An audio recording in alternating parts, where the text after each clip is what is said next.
AI Read to Me presents Treasure Island by Robert Louis Stevenson. Now close your eyes and relax. Part 1. The Old Buccaneer. 1. The Old Sea Dog at the Admiral Benbow. Squire Trelawney, Dr. Livesey, and the rest of these gentlemen, having asked me to write down the whole particulars about Treasure Island, from the beginning to the end, keeping nothing back but the bearings of the island, and that only because there is still treasure not yet lifted, I take up my pen and go back to the time when my father kept the Admiral Benbow Inn, and the brown old seaman with the saber cut first took up his lodging under our roof.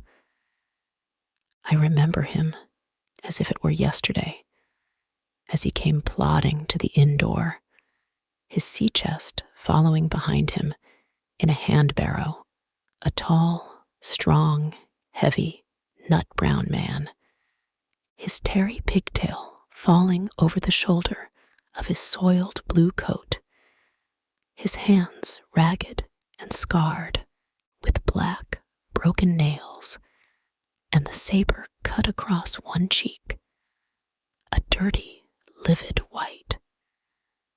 I remember him looking round the cove and whistling to himself as he did so, and then breaking out in that old sea song that he sang so often afterwards.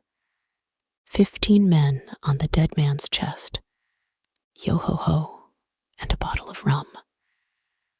In the high, old, tottering voice that seemed to have been tuned and broken at the capstan bars.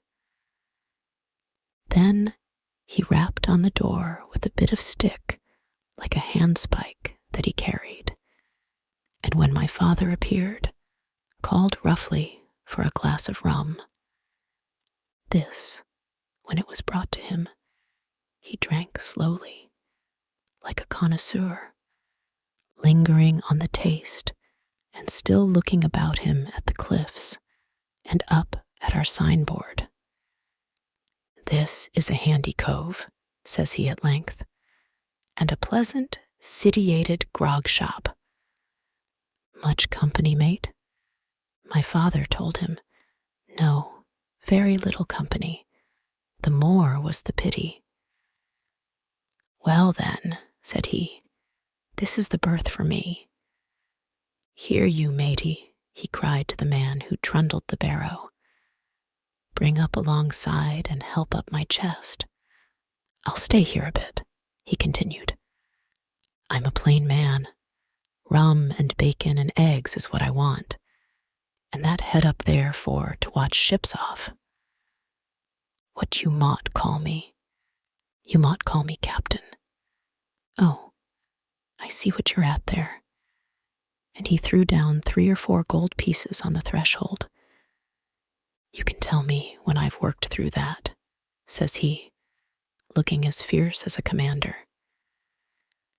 And indeed, bad as his clothes were, and coarsely as he spoke, he had none of the appearance of a man who sailed before the mast, but seemed like a mate or skipper accustomed to be obeyed or to strike.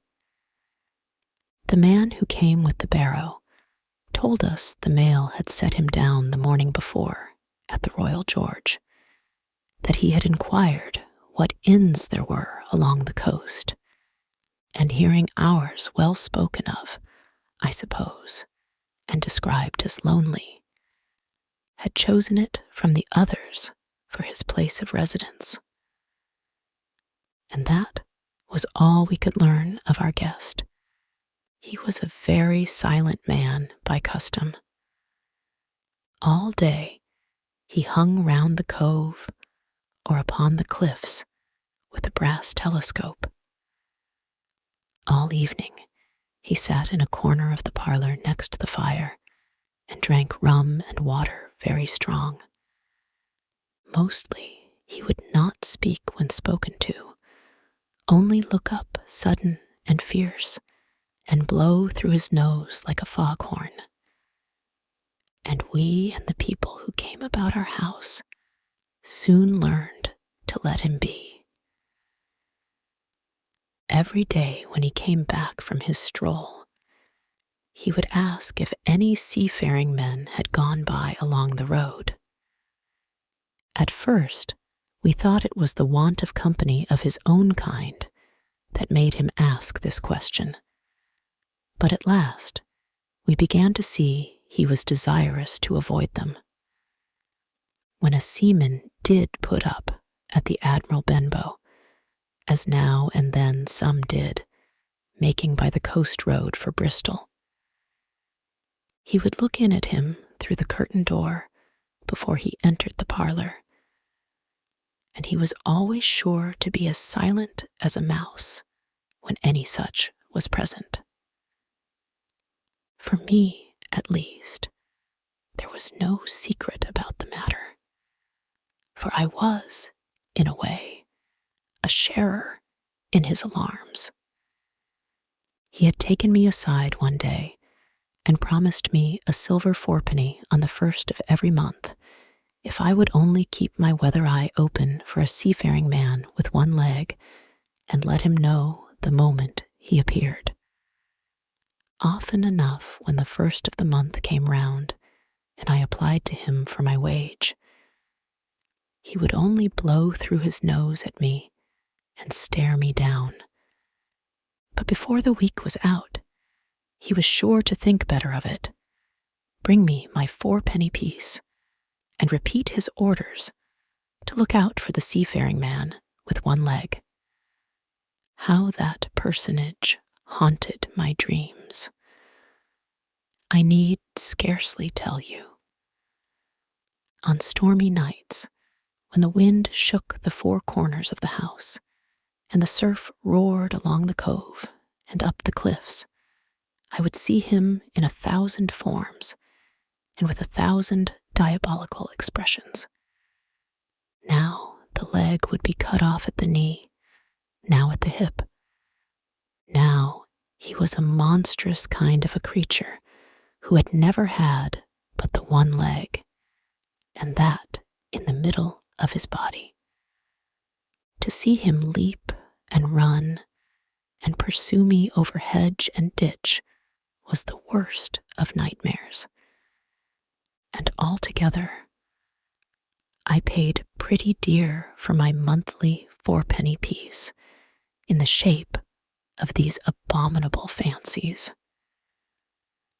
But though I was so terrified by the idea of the seafaring man with one leg, I was far less afraid of the captain himself than anybody else who knew him. There were nights when he took a deal more rum and water than his head would carry, and then he would sometimes sit and sing his wicked, old, wild sea songs, minding nobody. But sometimes he would call for glasses round and force all the trembling company to listen to his stories or bear a chorus to his singing. Often I have heard the house shaking with yo-ho-ho and a bottle of rum, all the neighbors joining in for dear life, with the fear of death upon them, and each singing louder than the other to avoid remark. For in these fits, he was the most overriding companion ever known. He would slap his hand on the table for silence all round. He would fly up in a passion of anger at a question, or sometimes because none was put, and so he judged the company was not following his story. Nor would he allow anyone to leave the inn till he had drunk himself sleepy and reeled off to bed. his stories were what frightened people worst of all. Dreadful stories they were about hanging and walking the plank, and storms at sea, and the dry Tortugas, and wild deeds in places on the Spanish Main. By his own account, he must have lived his life among some of the wickedest men that God ever allowed upon the sea, and the language in which he told these stories shocked our plain country people almost as much as the crimes that he described.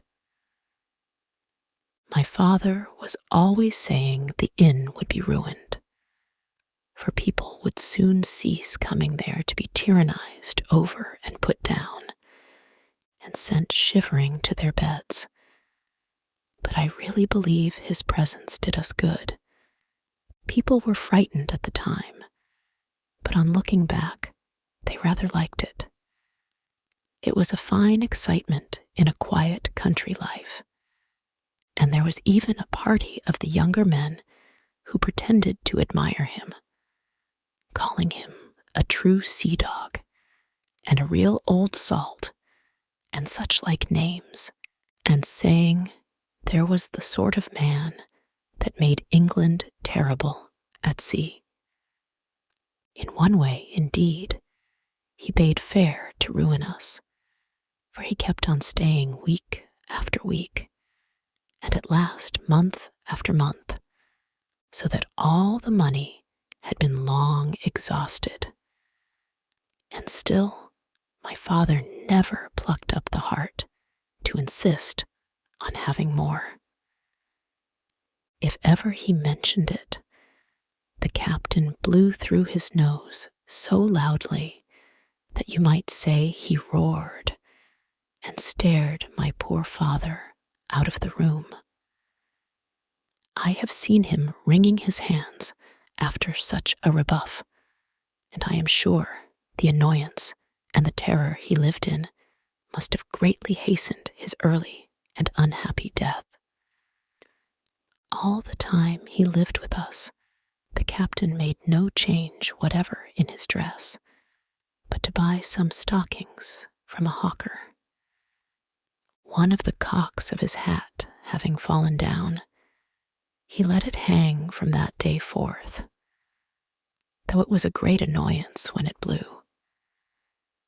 I remember the appearance of his coat, which he patched himself upstairs in his room, and which, before the end, was nothing but patches.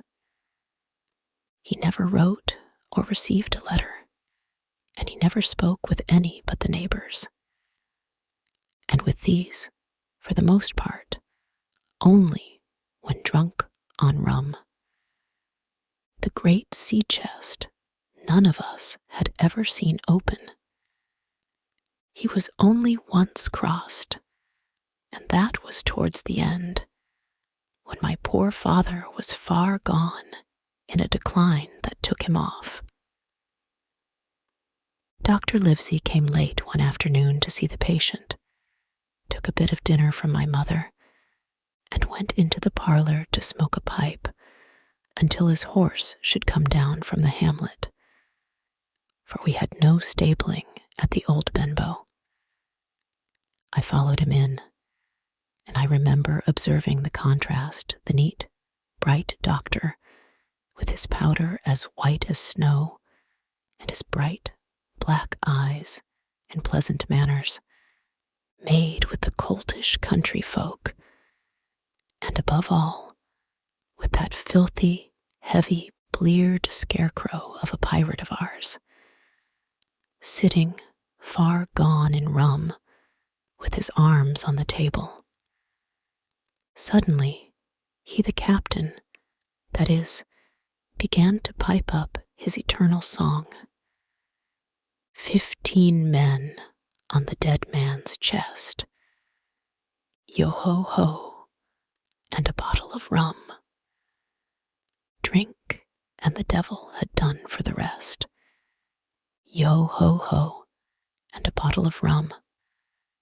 At first, I had supposed the dead man's chest to be that identical big box of his upstairs in the front room, and the thought had been mingled in my nightmares with that of the one-legged seafaring man.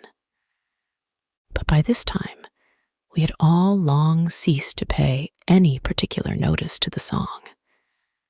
It was new that night to nobody but Dr. Livesey, and on him I observed it did not produce an agreeable effect, for he looked up for a moment quite angrily before he went on with his talk to old Taylor, the gardener, on a new cure for the rheumatics.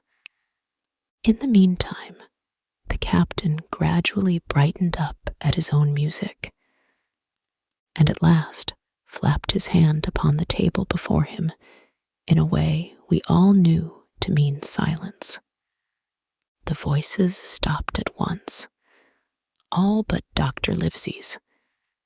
He went on as before, speaking clear and kind, and drawing briskly at his pipe between every word or two. The captain glared at him for a while, flapped his hand again, glared still harder, and at last broke out with a villainous, low oath. Silence there, between decks. "Were you addressing me, sir?" says the doctor. And when the ruffian had told him, with another oath, that this was so, "I have only one thing to say to you, sir," replies the doctor, "that if you keep on drinking rum, the world will soon be quit of a very dirty scoundrel." The old fellow's fury was awful. He sprang to his feet, drew and opened a sailor's clasp knife, and balancing it open on the palm of his hand, threatened to pin the doctor to the wall. The doctor never so much as moved. He spoke to him as before, over his shoulder, and in the same tone of voice, rather high, so that all the room might hear, but perfectly calm and steady. "If you do not put that knife this instant in your pocket, I promise, upon my honor, you shall hang at the next assizes." Then followed a battle of looks between them, but the captain soon knuckled under, put up his weapon, and resumed his seat, grumbling like a beaten dog.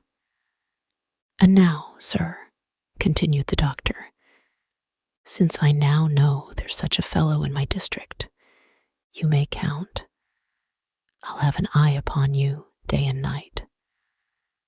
I'm not a doctor only, I'm a magistrate, and if I catch a breath of complaint against you, if it's only for a piece of incivility like tonight's, I'll take effectual means to have you hunted down and routed out of this. Let that suffice." Soon after, Dr. Livesey's horse came to the door, and he rode away, but the captain held his peace that evening, and for many evenings to come. 2. Black Dog appears and disappears. It was not very long after this that there occurred the first of the mysterious events. That rid us at last of the captain, though not, as you will see, of his affairs. It was a bitter cold winter, with long, hard frosts and heavy gales, and it was plain from the first that my poor father was little likely to see the spring. He sank daily, and my mother and I had all the inn upon our hands, and were kept busy enough without paying much regard to our unpleasant guest. It was one January morning, very early, a pinching, frosty morning, cove all gray with hoarfrost, the ripple lapping softly on the stones, the sun still low and only touching the hilltops and shining far to seaward. The captain had risen earlier than usual and set out down the beach, his cutlass swinging under the broad skirts of the old blue coat, his brass telescope under his arm, his hat tilted back upon his head. I remember his breath hanging like smoke in his wake as he strode off, and the last sound I heard of him as he turned the big rock was a loud snort of indignation, as though his mind was still running upon Dr. Livesey. Well, Mother was upstairs with Father, and I was laying the breakfast table against the captain's return when the parlor door opened and a man stepped in on, whom I had never set my eyes before. He was a pale, tallowy creature, wanting 2 fingers of the left hand, and though he wore a cutlass, he did not look much like a fighter. I had always my eye open for seafaring men with 1 leg or 2, and I remember this one puzzled me. He was not sailorly, and yet he had a smack of the sea about him too. I asked him what was for his service, and he said he would take rum. But as I was going out of the room to fetch it, he sat down upon a table and motioned me to draw near. I paused where I was, with my napkin in my hand. "Come here, Sonny," says he. "Come nearer here." I took a step nearer. "Is this here table for my mate Bill?" he asked, with a kind of leer. I told him I did not know his mate Bill, and this was for a person who stayed in our house, whom we called the captain. "Well," said he, "my mate Bill would be called the captain, as like as not. He has a cut on 1 cheek, and a mighty pleasant way with him, particularly in drink, has my mate Bill. We'll put it, for argument like, that your captain has a cut on 1 cheek, and we'll put it, if you like, that that cheek's the right one." "Ah, well, I told you. Now, is my mate Bill in this here house?" I told him he was out walking. "Which way, Sonny? Which way is he gone?" And when I had pointed out the rock and told him how the captain was likely to return, and how soon, and answered a few other questions. "Ah," said he, "this'll be as good as drink to my mate Bill." The expression of his face as he said these words was not at all pleasant, and I had my own reasons for thinking that the stranger was mistaken, even supposing he meant what he said. But it was no affair of mine, I thought, and besides, it was difficult to know what to do. The stranger kept hanging about just inside the inn door, peering round the corner like a cat, waiting for a mouse. Once I stepped out myself into the road, but he immediately called me back, and as I did not obey quick enough for his fancy, a most horrible change came over his tallowy face, and he ordered me in with an oath that made me jump. As soon as I was back again, he returned to his former manner, half fawning, half sneering, patted me on the shoulder, told me I was a good boy, and he had taken quite a fancy to me. "I have a son of my own," said he, "as like you as 2 blocks, and he's all the pride of my art. But the great thing for boys is discipline, sunny discipline. Now, if you had sailed along of Bill, you wouldn't have stood there to be spoke to twice, not you. That was never Bill's way, nor the way of Sitch as sailed with him. And here, sure enough, is my mate Bill, with a spyglass under his arm. Bless his old art, to be sure. You and me'll just go back into the parlor, Sonny, and get behind the door, and we'll give Bill a little surprise. Bless his art, I say again. So saying, the stranger backed along with me into the parlor and put me behind him in the corner so that we were both hidden by the open door. I was very uneasy and alarmed, as you may fancy, and it rather added to my fears to observe that the stranger was certainly frightened himself. He cleared the hilt of his cutlass and loosened the blade in the sheath. And all the time we were waiting there, he kept swallowing, as if he felt what we used to call a lump in the throat. At last in strode the captain, slammed the door behind him without looking to the right or left, and marched straight across the room to where his breakfast awaited him. "Bill," said the stranger, in a voice that I thought he had tried to make bold and big. The captain spun round on his heel and fronted us. All the brown had gone out of his face, and even his nose was blue. He had the look of a man who sees a ghost, or the evil one, or something worse, if anything can be. And upon my word, I felt sorry to see him all in a moment turn so old and sick. "Come, Bill, you know me. You know an old shipmate, Bill, surely," said the stranger. The captain made a sort of gasp. "Black Dog," said he. "And who else?" returned the other, getting more at his ease. "Black Dog as ever was, come for to see his old shipmate Billy at the Admiral Benbow Inn.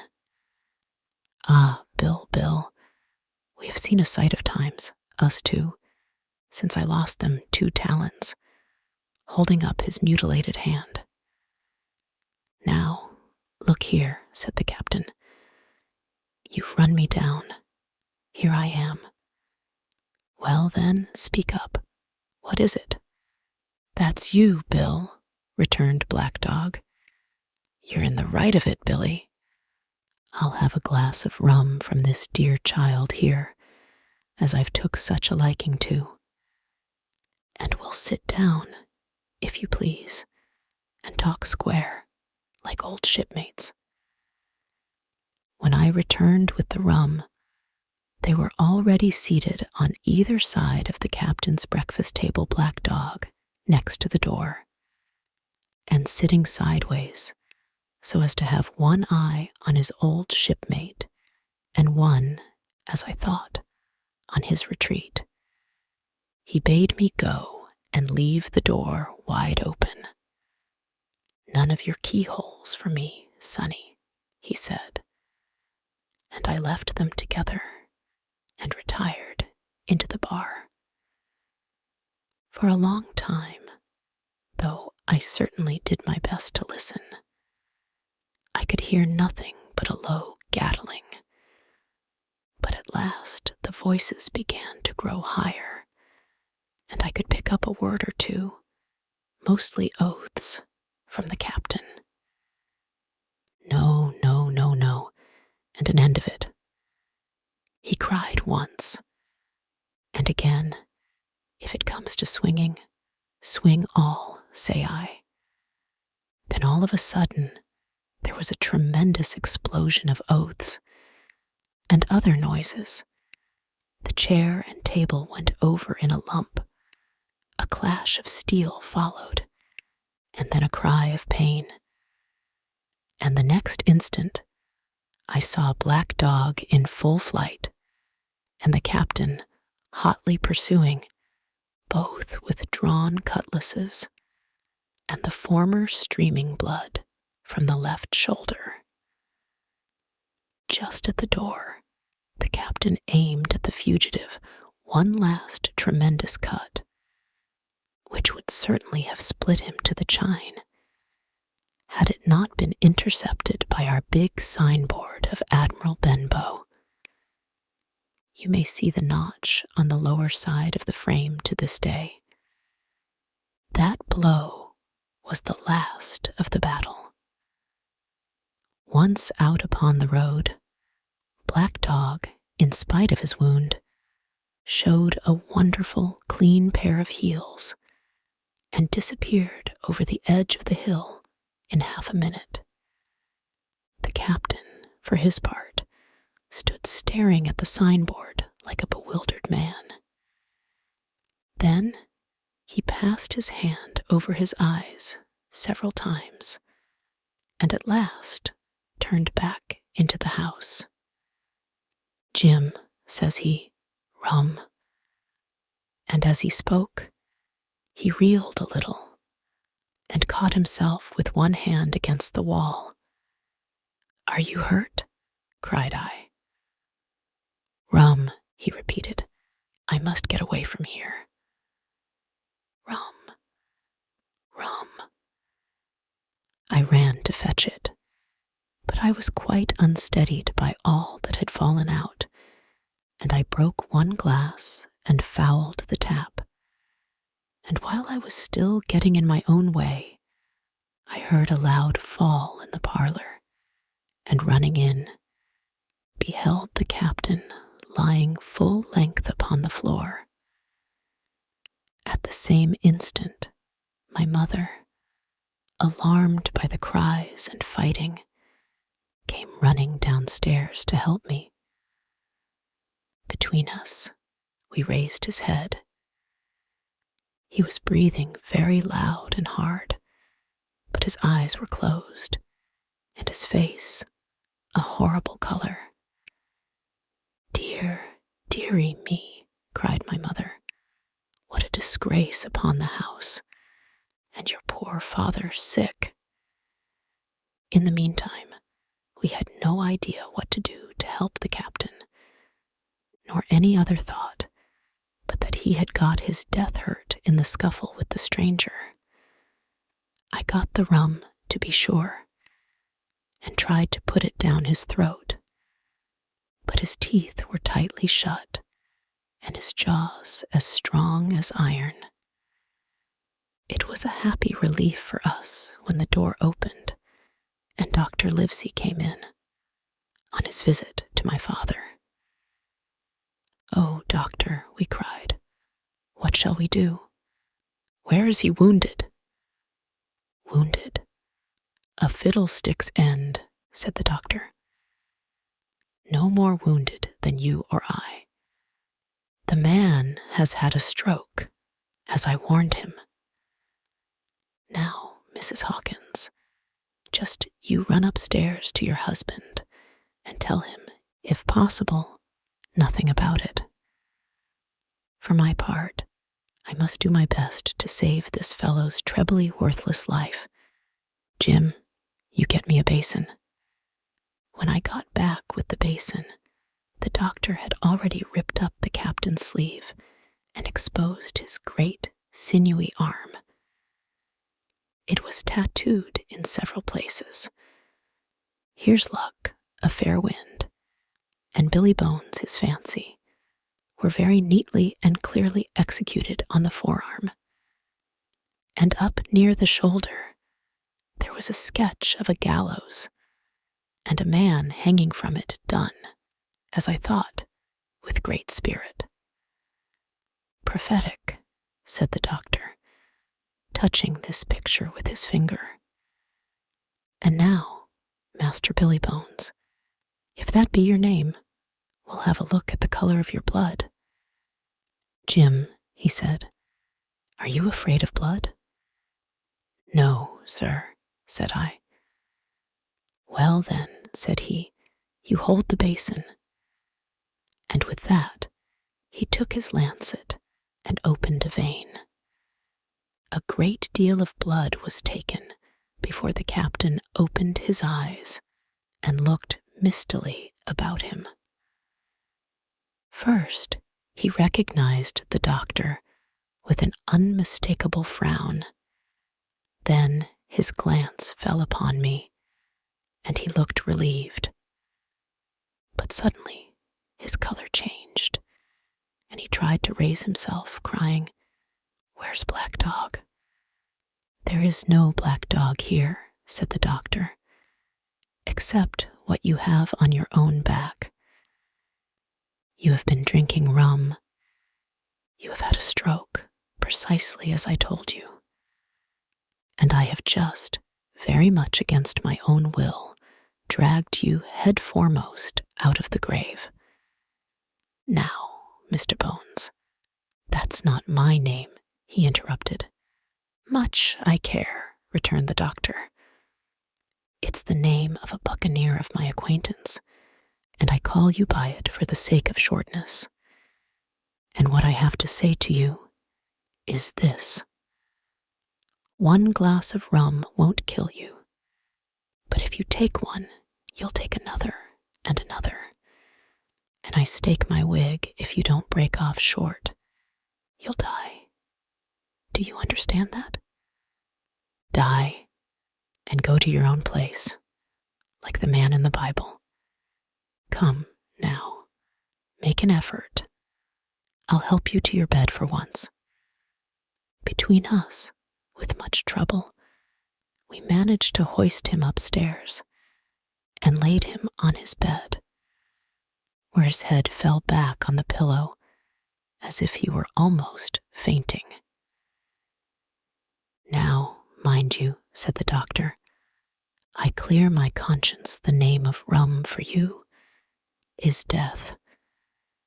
And with that, he went off to see my father, taking me with him by the arm.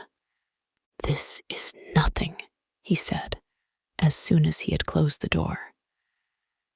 "I have drawn blood enough to keep him quiet a while. He should lie for a week where he is. That is the best thing for him and you. But another stroke would settle him."